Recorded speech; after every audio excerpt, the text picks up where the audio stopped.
بسم اللہ الرحمن الرحیم ان الحمد للہ والصلاة والسلام علی من لا نبی بعد اما بعد۔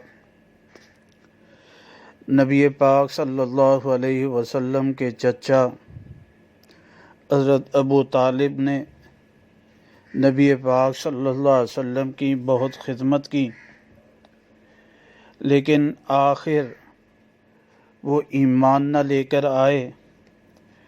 ان کے ایمان نہ لانے پر کیا دلائل ہیں، اس بارے میں قرآن مجید کی آیت مبارکہ اِنَّکَ لَا تَہْدِی مَنْ أَحْبَبْتَ وَلَٰكِنَّ اللَّهَ يَہْدِی مَن یشاء وَهُوَ أَعْلَمُ بِالْمُہْتَدِینَ کہ پیغمبر آپ ہدایت نہیں دے سکتے جس سے آپ محبت کریں، لیکن اللہ تعالیٰ ہدایت دیتے ہیں جس کو چاہتے ہیں۔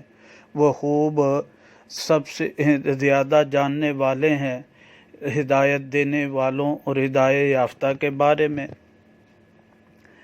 یہ آیت مبارکہ کہتے ہیں نبی پاک صلی اللہ علیہ وسلم کے چچا کے بارے میں نازل ہوئی۔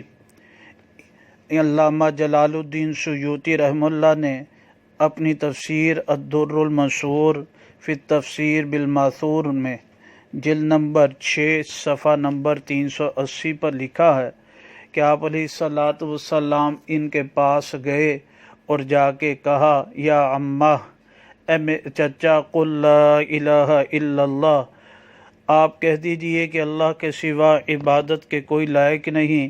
میں گواہی دیتا ہوں، آپ کے لیے گواہی دوں گا آپ کے لیے قیامت کے دن آپ اللہ کے سامنے جو ہے۔ جواب میں انہوں نے فرمایا تھا، لولا ان تعیرنی قریش، اگر قریش کی مجھے آر کا سبب نہ ہوتا تو میں ایمان لے آتا جی۔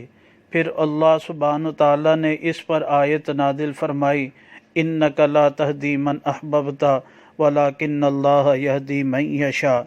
اور یہ حدیث مبارکہ جامع ترمذی جلد ثانی میں بھی سورۃ القصص کے فضائل میں لکھی ہے، اور صحیح مسلم میں جلد اول جو ہے صفحہ نمبر 65 رقم الحدیث 132 ہے۔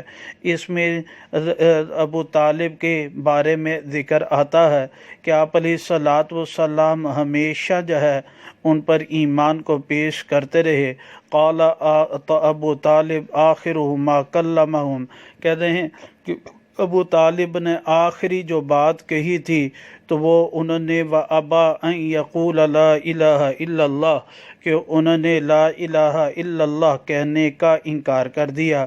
نبی پاک صلی اللہ علیہ وسلم نے اس کے بعد فرمایا، واللہ لا استغفرن لک ما لم انہ عنک، اللہ کی قسم میں ضرور آپ کے لیے استغفار کروں گا جب تک مجھے اس سے روکا نہ گیا۔ پھر اللہ پاک نے آیت مبارکہ نازل کی، ما کان للنبی والذین آمنوا ان یستغفروا للمشرکین، پیغمبر اور ایمان والوں کے لیے یہ جائز نہیں کہ مشرکین کے لیے مغفرت کی دعا کریں، اگرچہ ان کے اپنے رشتہ دار ہی کیوں نہ ہوں۔ اور یہ ایک آیت نازل ہوئی، وانزل اللہ تعالیٰ فی ابی طالب فقال لرسول اللہ صلی اللہ علیہ وسلم انک لا تہدی من احببت ولکن اللہ یہدی من یشاء۔ اللہ سبحانہ و تعالیٰ صحیح سمجھ عمل کی توفیق نصیب فرمائے۔ بسم اللہ